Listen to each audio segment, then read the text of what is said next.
The young human engineer named Daniel had never expected his quiet life to change so suddenly. He had left Earth only to work on a mining vessel.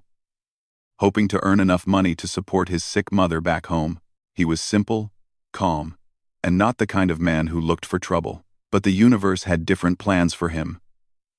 And those plans began the moment the transport ship he was on was pulled out of hyperspace by an unknown force. Everyone aboard felt the strange vibration. Lights flickered. The sound of metal twisting echoed through the hallways. Daniel grabbed a rail to steady himself as the captain shouted orders. When the shaking stopped, a blinding blue light filled the viewing screens. A massive alien flagship hovered outside, so large that it blocked half the stars. Whispers spread quickly. People feared pirates or raiders. But then the ship sent a message in a calm, melodic voice that sounded nothing like danger. Remain still. You are safe.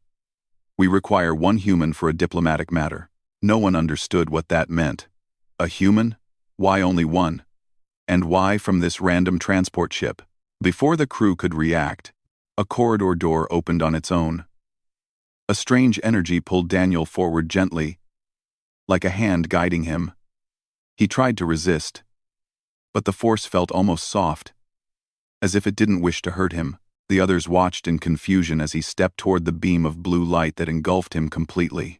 The next moment, Daniel found himself in a grand hall unlike anything he had ever seen. The floor shimmered like glass but felt warm beneath his boots. Tall pillars spiraled upward, glowing faintly with flowing patterns that moved like living rivers of light. Strange birds made of shimmering dust circled overhead.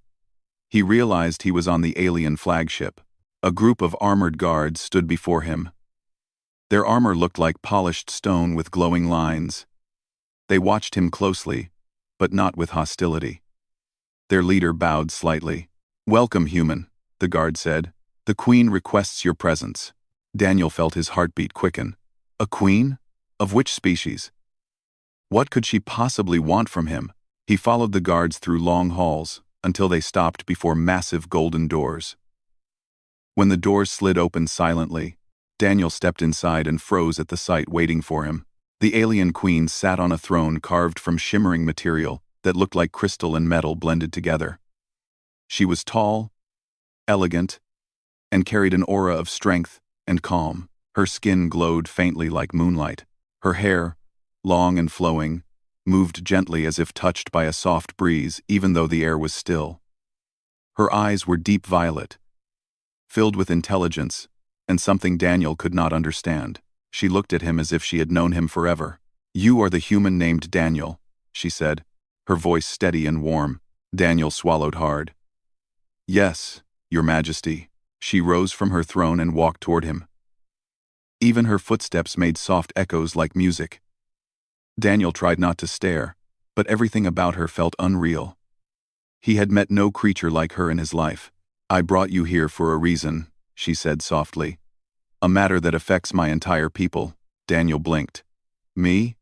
But I'm just an engineer. I don't know anything important." Her lips formed a faint smile. "You know kindness. That is more rare in the galaxy than you believe."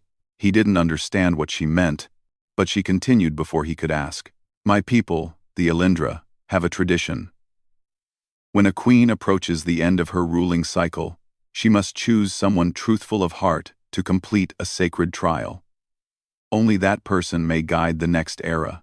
I have studied thousands of species, and only one human meets the ancient requirement." Daniel stared at her, confused. "A requirement? Why me?" She looked at him thoughtfully, as if deciding whether to reveal her deepest secret. "Because you saved a life without knowing it was royal," she said quietly. "Do you remember the small injured creature you rescued on Earth 5 years ago?" Daniel's eyes widened. He did remember.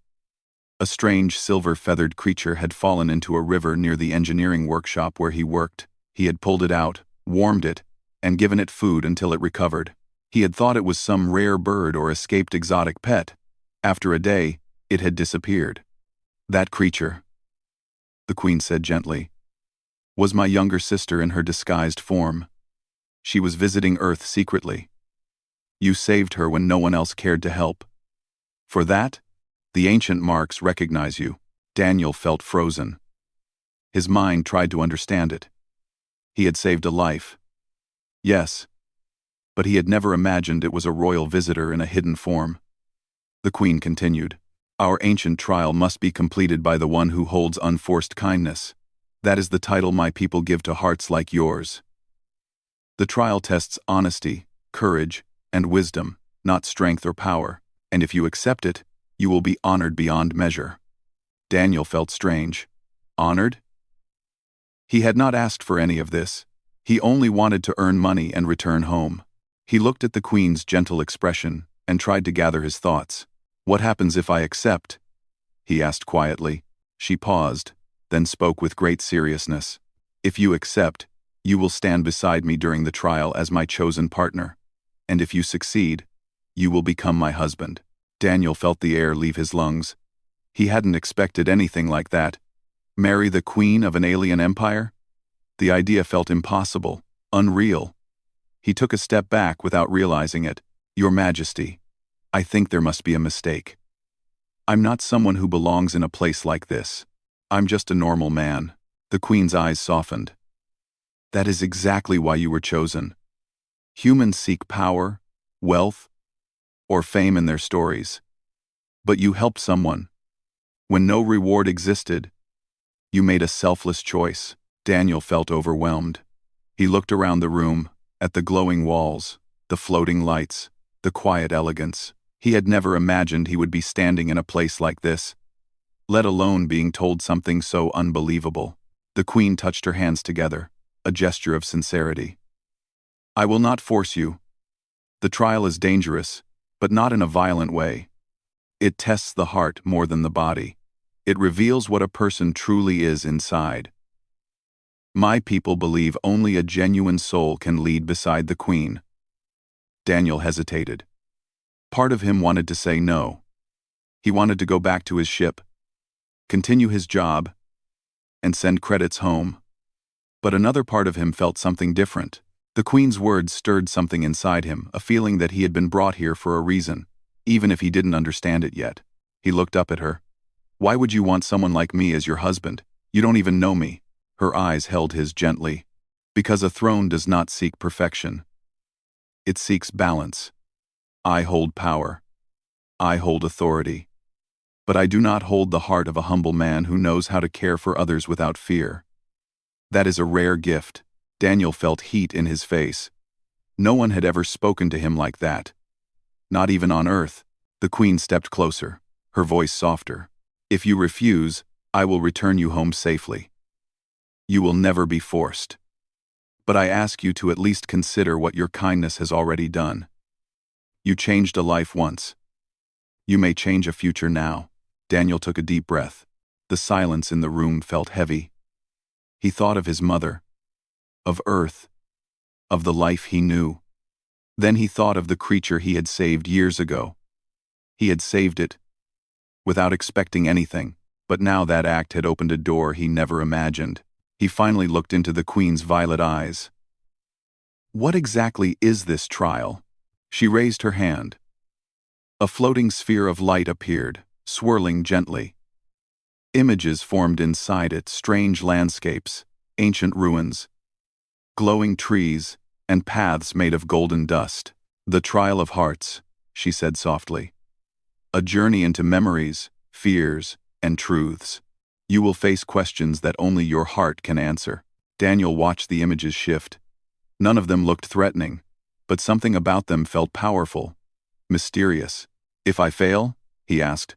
You return home, she said calmly. Unhurt, unblamed, and I will choose another path. And if I succeed? Her voice lowered, almost a whisper. Then you will stand beside me forever.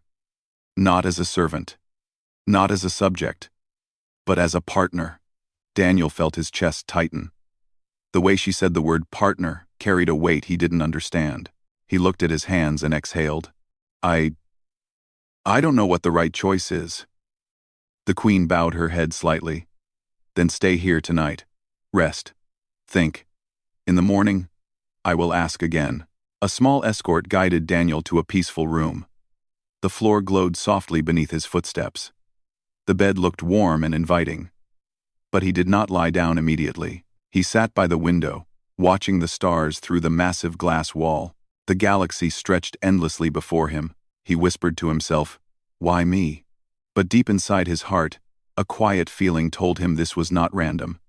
He had been brought here for a purpose. And whether he accepted the trial or not, tomorrow would change everything.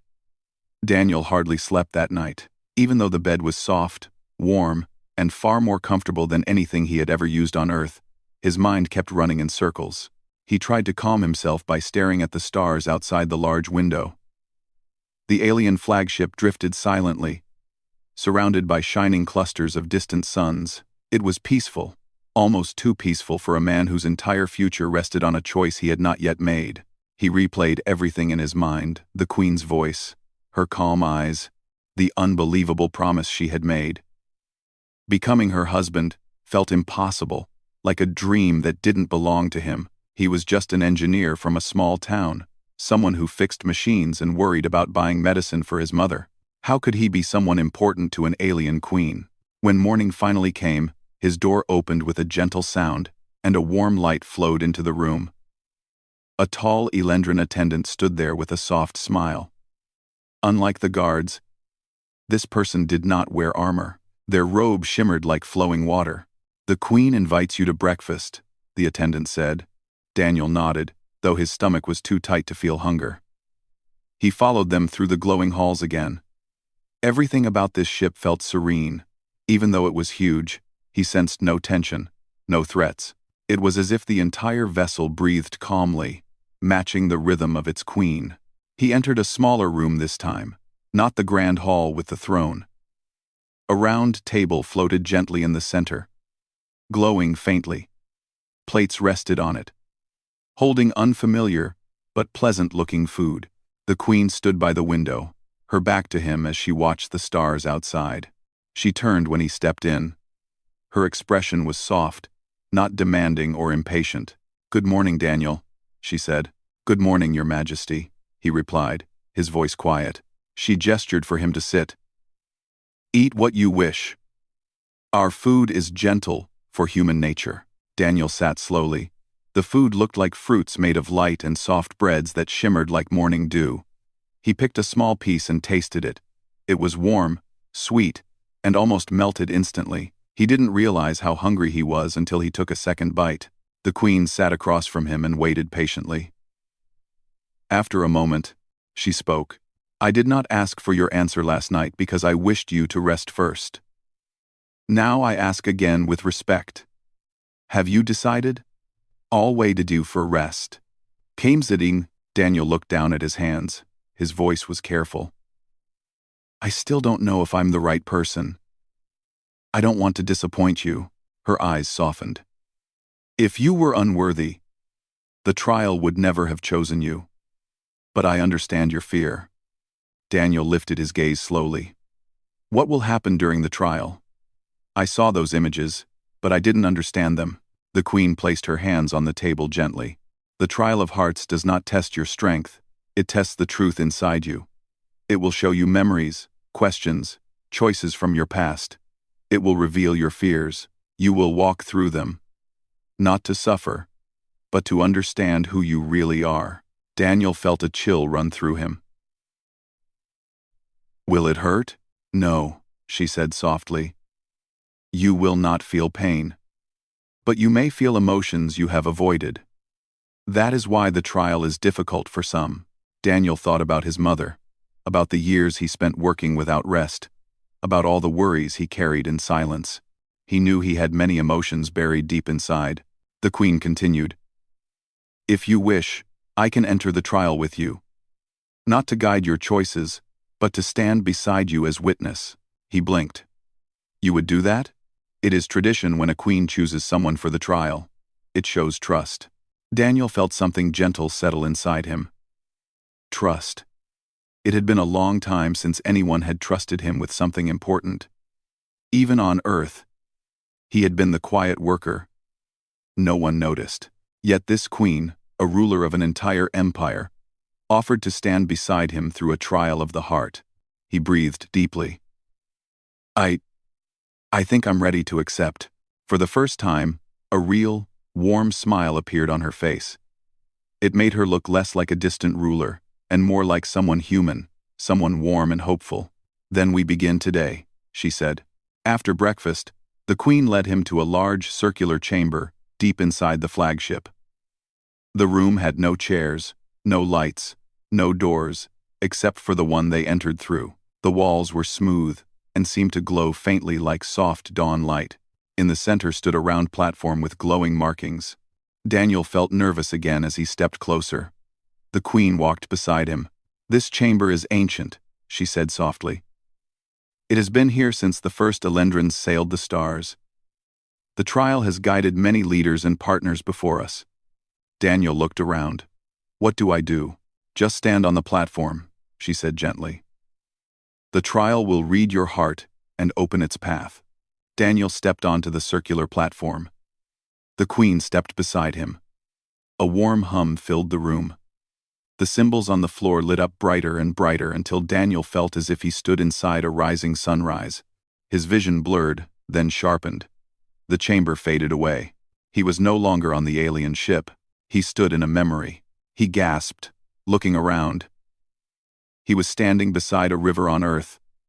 The same river from years ago where he had saved the injured silver-feathered creature. The air smelled fresh, and the familiar sound of water rushing past filled his ears. But something felt different.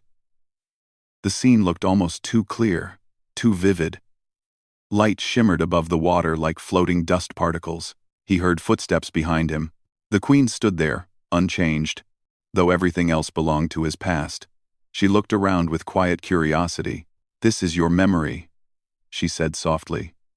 "The moment you changed the fate of my sister." Daniel watched himself from years ago, tired from working long hours at the workshop, carrying tools, walking along the riverbank. His younger self paused suddenly, noticing something in the water. The small, silver-feathered creature struggled, wings tangled in branches. Daniel felt a strange ache, watching himself rush forward, climb down the rocks, and pull the creature out carefully. His younger self didn't hesitate. He had acted simply because something needed help. The Queen watched him. "You did not know she was royalty. You did not know she was not from your world. And still, you acted with kindness." Daniel didn't answer. He didn't know what to say. The trial shifted. The river scene dissolved into swirling light. Daniel blinked and found himself standing inside his old small bedroom on Earth. The walls were fading, edges shaking slightly like a dream in motion. He saw himself again, younger, sitting beside his mother's bed. He was holding her hand, promising her he would work harder so she would not worry. The Queen watched the memory quietly. "Your heart carries responsibilities most would avoid. Yet you do not complain." Daniel's throat tightened. This memory felt heavier. He remembered those nights too well, the fear of not earning enough, the pressure of being the only one his mother depended on. The trial shifted again. Now he stood outside his engineering workshop on Earth. Rain fell heavily. His younger self walked home late at night, drenched, exhausted, but still stopping to help an elderly neighbor carry groceries across the road. Daniel sighed. He remembered this too. He had done it without thinking, simply because the woman needed help. The Queen looked at him. "You give without expecting anything. You help without thinking of reward. This is the heart the trial seeks." Daniel didn't know what to feel. These memories were simple, everyday things. He never thought of them as special. They were just normal. But the trial was not finished. A new scene formed, darker and quieter. Daniel stood inside a workshop filled with broken machines. His younger self sat at a table, head in hands, overwhelmed and alone. He remembered this moment clearly. It was the day he learned the mining company had rejected his promotion request. He had felt hopeless, wondering if his hard work even mattered. He watched himself whisper, "Maybe I'm not good enough." The Queen stepped closer, her voice soft and steady. "This is your fear. Not failure. Not danger. But the fear that you do not matter."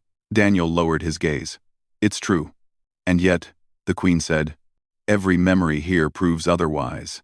The scene dissolved slowly, like paint dripping into water. Daniel and the Queen returned to the glowing platform, but the trial chamber around them had changed. The walls now showed swirling patterns of his memories, almost like living art.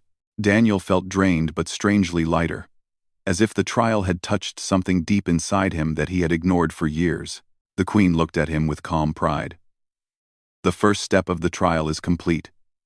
You have faced your truth. Daniel felt breathless. Is it over? No, she said gently. There are 2 more stages, but you have done well. Daniel looked at her carefully. She was not smiling, but her eyes held warmth. Warmth meant only for him. I'm still scared, he admitted quietly. That is normal, she replied. Courage is not the absence of fear. It is the choice to walk despite it. And you have already done that today. Daniel felt her words settle into him like light. He wasn't sure what the next stages of the trial would bring.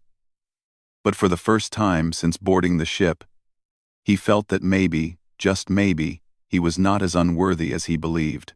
And the Queen, standing calmly beside him, made that feeling stronger. Daniel felt unsteady when he stepped off the glowing platform, though his feet touched solid ground. The first stage of the trial had shown him memories he did not expect to see again. Even though none of them had caused pain, each one carried a weight. He felt his chest softer, almost tender, as if the trial had opened a part of him he never looked at carefully. The Queen walked beside him, watching him quietly. She did not rush him, nor did she speak too soon. She seemed to understand that he needed a moment to breathe. Daniel stood still, taking slow breaths, trying to steady his thoughts. I didn't know the trial would feel like this, he said quietly. It is different for everyone. The Queen replied gently. But no one who walks through it remains unchanged. Daniel nodded slowly. How many stages are left? 2, she said. The next stage tests how you see others, not just yourself. And the last stage tests what you can become. Daniel swallowed. Will I see more memories? Not your own. Her voice remained calm. You will see choices. They will not harm you. They will not trap you. They simply reveal the shape of your heart. Daniel took another breath, steadier this time. Then I'm ready. The Queen lifted her hand again. The room grew brighter. The symbols on the floor pulsed softly, rising like glowing vines around the platform. Daniel stepped back onto it with her. Light filled his vision once more. When it faded, he found himself in a completely different place. The air felt warm, almost like a spring morning. Colors flowed through the sky in long ribbons, shifting from soft pink to gold and blue. The ground beneath him was smooth white stone, arranged in circles. Trees with glowing leaves lined the path ahead. Small creatures shaped like floating sparks drifted lazily above the branches. Daniel looked around in awe. This doesn't look like any memory. It is not, the Queen said. This is a realm created by the trial.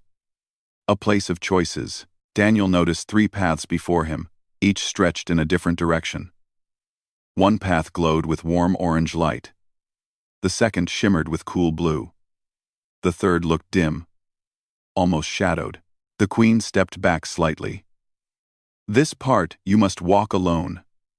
I can remain here, but I cannot follow you into the choices. Daniel felt nervous again. Are these dangerous? No, she said gently. But each path shows how you respond to different lives. The trial watches your heart, not your strength. He nodded, though fear tickled inside him. Still, he stepped forward. The warm orange path felt inviting, so he followed it first. As he walked, the scene around him transformed. He found himself inside a small town. Buildings were simple, streets quiet. People walked around carrying baskets or tools. Something about the place reminded him of Earth long ago.